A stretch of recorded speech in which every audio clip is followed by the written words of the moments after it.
আসসালামু আলাইকুম। কি অবস্থা সবার? আশা করি সকলে ভালো আছেন। আজকের ভিডিওতে সকলকে স্বাগতম জানাচ্ছি। আজকে আমি দেখাবো আর প্রোগ্রামিং, আর স্টুডিও এর মাধ্যমে কিভাবে আপনি ডেটা ইম্পোর্ট করতে পারবেন এবং ডেটা ইনপুট করতে পারবেন। ইম্পোর্ট এবং ইনপুট এই দুটো জিনিস আজকে আমি দেখাবো। এখন আর প্রোগ্রামিং যারা পরিসংখ্যান ব্যাকগ্রাউন্ডের কিংবা যারা ডেটা সায়েন্সে মুভ করতে চাচ্ছেন তাদের জন্য অনেক গুরুত্বপূর্ণ একটি সফটওয়্যার। আর অথবা পাইথন যেকোনো একটা সফটওয়্যার আপনার শিখলেই চলবে। যেকোনো একটা সফটওয়্যার আপনাকে পারদর্শী হতে হবে যদি আপনি ডেটা সায়েন্সে আপনার ক্যারিয়ার গড়তে চান। তো কথা না বাড়িয়ে আসুন শুরু করি। শুরুতে আমি আমার যে আর স্টুডিও সেটা ওপেন করব। আপনি চাইলে আর এ করতে পারেন, আমি আর স্টুডিওতে করছি। তো এখানে আমি স্ক্রিপ্ট লিখব, আমার যে প্রোগ্রামটা সেটা এখানে লিখব। তো শুরুতে আমরা একটা সিএসভি ফাইল ইম্পোর্ট করতে যাচ্ছি। তো সিএসভি ফাইল ইম্পোর্ট করার জন্য আমি এখানে ডাটা নামে একটা ভেরিয়েবল খুললাম, যেখানে আমি আমার যে ফাইলটা সেটা আমি স্টোর করব।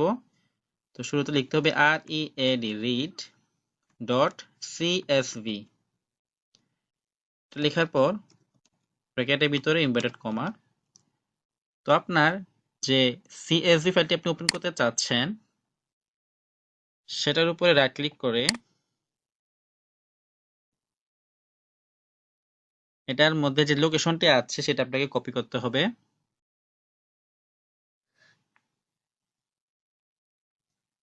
তো এখানে এসে যে প্রপার্টিজ সেটাতে ক্লিক করলে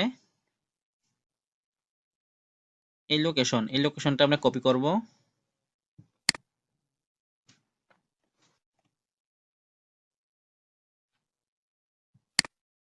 লোকেশনটি কপি করার পর আমরা আবার যাব আর স্টুডিওতে, যে লোকেশনটা সেখানে পেস্ট করব। করার পর এই স্ল্যাশ গুলো ঠিক করে দিব।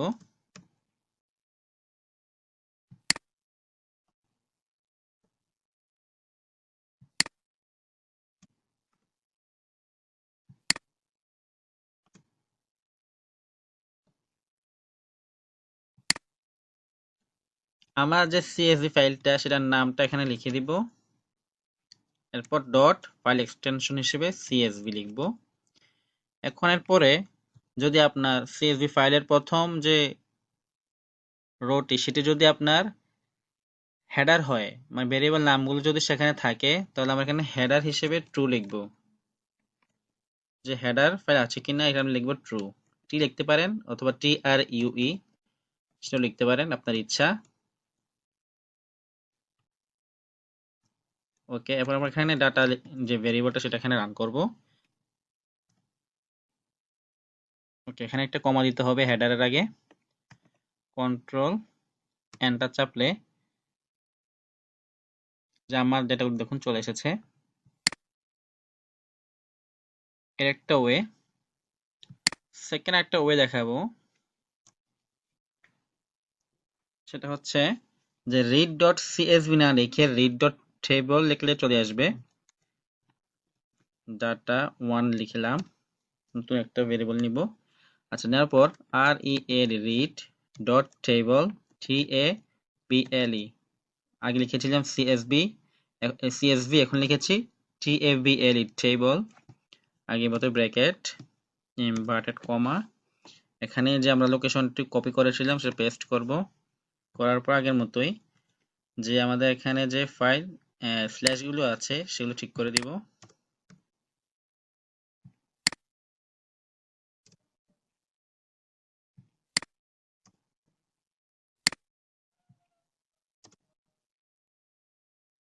এরপর আগের মতোই যে আমাদের হেডার আছে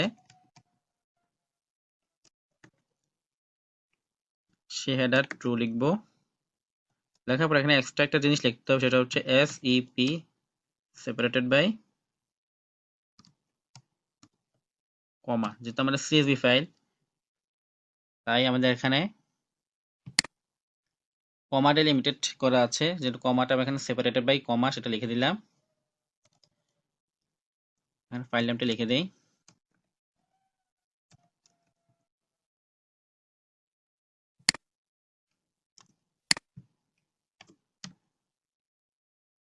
এখানে স্ল্যাশ দিতে হবে।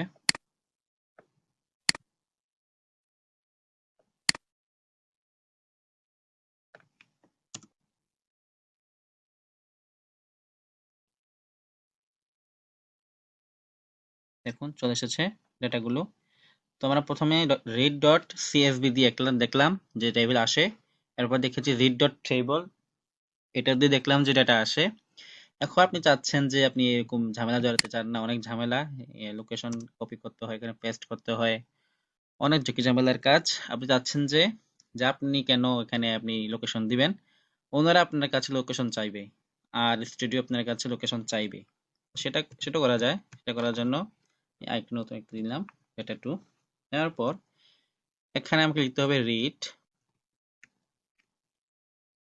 ডট সিএসভি দিয়ে লিখলাম সিএসভি ব্র্যাকেট। এখানে একটা জিনিস খেয়াল রাখতে হবে, এখানে লিখতে হবে FILE file dot CHOOSE choose, file choose, file dot choose এটা লেখার পর ব্র্যাকেট ও কমা দিয়ে যে হেডার HEADER হেডার সমান ট্রু টি লিখে দিলাম। এরপর ভেরিয়েবলটা এখানে লিখে দিলেই চলে আসবে। ওকে, এখন এই অংশটুকু আমরা যদি সিলেক্ট করে এখানে রান আছে, এখানে ক্লিক করতে পারেন অথবা কন্ট্রোল এন্টার শর্টকাট ইউজ করতে পারেন, কন্ট্রোল এন্টার।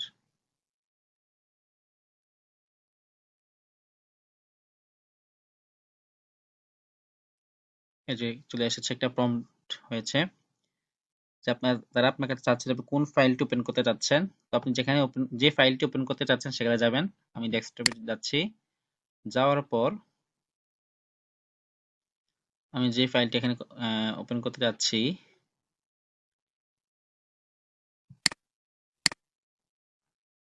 সেটা এখান থেকে সিলেক্ট করে দেব।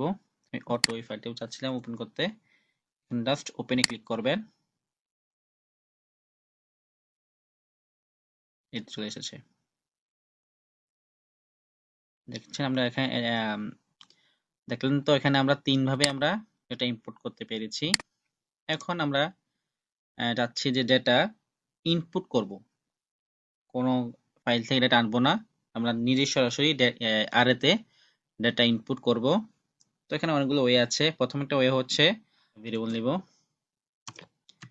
x1 একটি ভেরিয়েবল নিলাম, এরপর সি লিখে ব্র্যাকেট রাখার পর কিছু ভ্যালু নিব, এটা আপনার ডেটা অনুযায়ী আপনি নেবেন।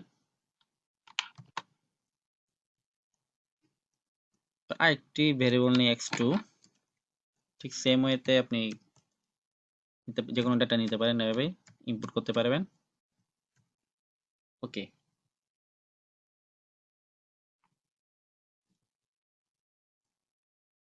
তো আমি এই দুটি সিলেক্ট করে কন্ট্রোল এন্টার চাপলাম। এই দেখো আমাদের x1 চলে এসেছে, x2 চলে এসেছে।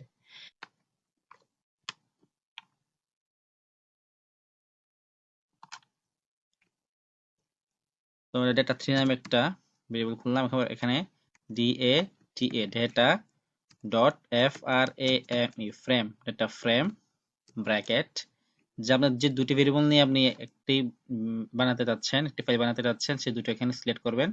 মানে আপনি যে ভেরিয়েবল গুলো নিয়ে ডেটা ফ্রেম তৈরি করতে যাচ্ছেন সেটি এখানে লিখে দিবেন। আমি x1 এবং x2, এটা যেমন ডেটা ফ্রেম। এরপর আমরা ডেটা 3 লিখলাম, লেখার পর এই অংশটুকু সিলেক্ট করলাম, করার পর কন্ট্রোল এন্টার। এই দেখুন, তাহলে আমাদের এই x1 এবং x2 দুটো ভেরিয়েবল এখানে চলে এসেছে। তো আমি আলাদাভাবে দুটো ভেরিয়েবল এন্ট্রি করেছি, এরপর দুটো ভেরিয়েবলকে একটি ফাইলে নিয়ে এসেছি।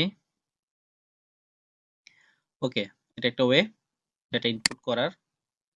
এখন আরেকটা ওয়ে দেখাবো, সেটা হচ্ছে স্ক্যানের মাধ্যমে আপনি ডেটা ইনপুট করতে পারবেন।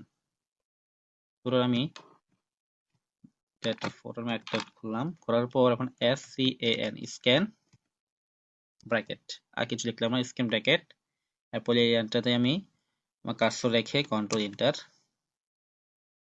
দেখুন এখানে খেয়াল করুন, এখানে কি এসেছে, data 4 is equal to scan, এটা যে প্রোগ্রামটা সেটা এখানে এসেছে। পরে নিচে কিন্তু 1 নম্বর দিয়ে একটা এখানে ডেটা এন্ট্রি করার জন্য একটা অপশন এসেছে। তো আমি এখানে ডাটা এন্ট্রি করতে পারবো। ডেটাটা লিখে ভ্যালুটা লিখে ইন্টার চাপবো। যতগুলো ডাটা আপনি চান ইনপুট করতে পারবেন এখানে। তো আপনার মনে করেন আপনার ডাটা ইনপুট অনেকগুলো করে ফেলেছেন, আর করতে চাচ্ছেন না, তখন কিভাবে এই এন্ট্রিটা বন্ধ করবেন? সেটা জাস্ট আপনি এখানে ইন্টার চাপলেই আপনার এন্ট্রি বন্ধ হয়ে যাবে। এই রিড 5 টাইমস, মানে 5টা ডাটা আপনি এখানে রিড করেছেন। 6 নম্বরে গিয়ে আপনি জাস্ট ইন্টার চাপেছেন, যার কারণে আর এন্ট্রি হয়নি। এটা হচ্ছে একটি ওয়ে আপনি ডেটা কিভাবে ইনপুট করবেন। এখন আপনি চাইলে ডেটা কপি করেও এখানে ইনপুট করতে পারবেন, কপি পেস্ট করে। তো সেটার জন্য একটি প্রোগ্রাম লিখতে হবে, সেটা হচ্ছে আমি এখানে লিখি।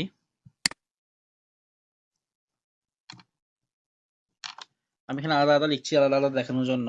ডেটা 5 চাইলে একটি ব্যবহার করতে পারেন, সমস্যা নেই। এটা আপনার ইচ্ছা মতো আপনি যে কোনো নাম দিতে পারবেন এই অংশটাতে, যেখানে ডাটা স্টোর করতে চাচ্ছেন, যাতে পরবর্তীতে আপনি ডাটাটা এখন এই নাম লিখলেই ডাটা চলে আসে। তো এখন আমি চাচ্ছি যে ডাটা কপি করে পেস্ট করব। আমি ডাটা একটু কপি করে নেই, যে কোনো একটি এক্সেল ফাইল খুলি আমি। এই এক্সেল ফাইলটি আমি খুলছি, ওপেন করছি।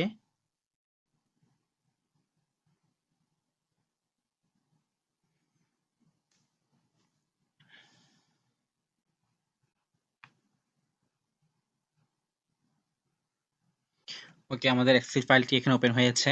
এখন আমরা এখান থেকে কিছু ডাটা কপি করব। আপনি আপনার প্রয়োজন মতো ডাটা কপি করে নেবেন। আমি এতটুকু ডাটা কপি করছি।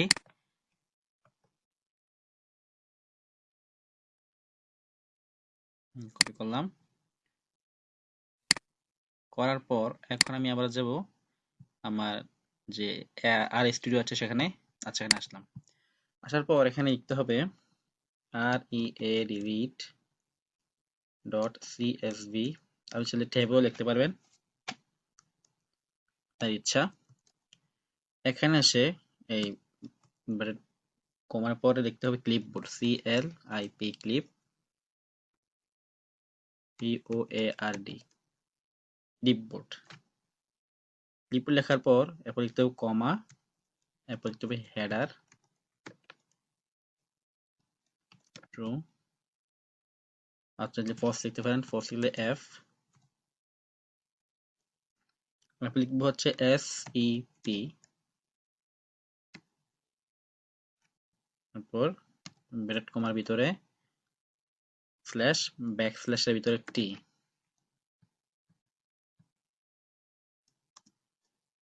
ওকে, এরপর আমরা ডেটা 5 ওপেন করব। এই অংশটুকু কপি করে কন্ট্রোল এন্টার।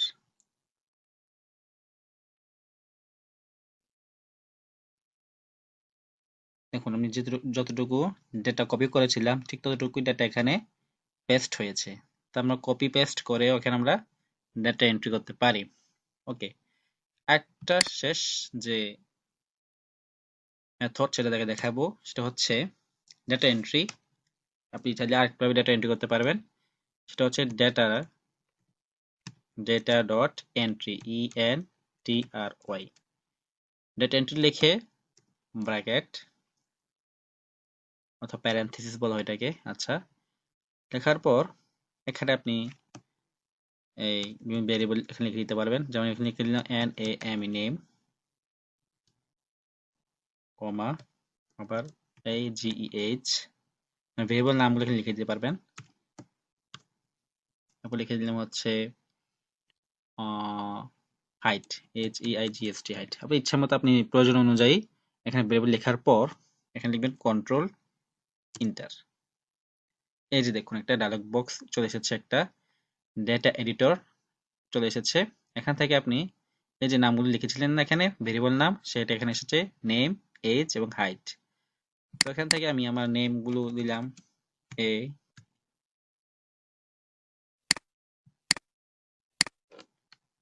B, C, নাম প্রয়োজন অনুযায়ী নাম দিবেন।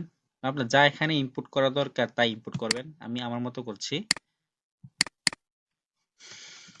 এখানে লিখবো হচ্ছে 25। আমার ইচ্ছে মতো কিছু এজ নিচ্ছি, হাইট নিব সেন্টিমিটারে নিচ্ছি। 150, 140, 130। ওকে, লিখলাম তো, এটা কেটে দিই। কেটে দেওয়ার পরে আপনি যে ভেরিয়েবলের ডেটা চাচ্ছেন, যারা আমি এখানে নেম চাচ্ছি, নেম কি কি ছিল সেটা চাচ্ছি, জাস্ট এখানে নেম লিখবো, NAME, নেম লিখলাম। লেখার পর কন্ট্রোল এন্টার, এখানে আমার নাম চলে আসবে দেখবেন। এই যে টেবিলে যে নামগুলো ছিল ABC, ABC তিনটার নাম চলে এসেছে। আমি চাচ্ছি এখানে এজ শো করাতে, AGEH।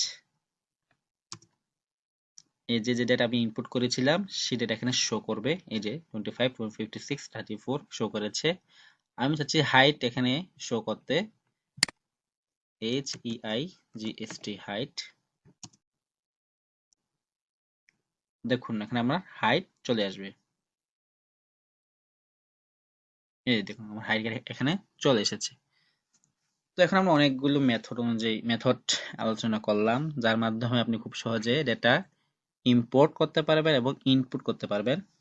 আজকে আমি দেখিয়েছি কিভাবে CSV ফাইল ইম্পোর্ট করা যায়। সামনে আমি কিভাবে SAS ফাইল, DTA ফাইল মানে স্টার্টার ফাইল, এরপর আছে কি SPSS ফাইল ওপেন করবেন, সেগুলো নিয়ে আলোচনা করব আস্তে ধীরে। তো আজ আমরা ডেটা ওপেন করেছি, এন্ট্রি করেছি, ইনপুট করেছি, ইম্পোর্ট করেছি। এখন আমাদের সময় এসেছে ডেটা অ্যানালাইসিস করার। তো নেক্সট ভিডিওতে আমরা কিভাবে ডেটা অ্যানালাইসিস করতে হয় আর প্রোগ্রামিং এর মাধ্যমে সেটা নিয়ে আলোচনা করব। দেখুন আমি এখানে কি কি প্রোগ্রাম লিখেছি। শুরুতে data is equal to read.csv file open করতে কিভাবে হয় সেটা দেখিয়েছি।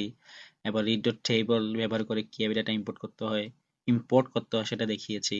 এরপর আপনি যদি এই সকল ঝামেলা না জড়াতে চান, জাস্ট চাচ্ছেন যে ডেটা ফাইলটার নিচ থেকে আপনাকে বলবে কোন ফাইল আপনি চুজ করতে চাচ্ছেন, সেজন্য ফাইল ডট চুজ এই প্রোগ্রামটা আমি এখানে ব্যবহার করেছি। এরপর চাইলে আপনি ম্যানুয়ালি ডেটা ইনপুট করতে পারেন।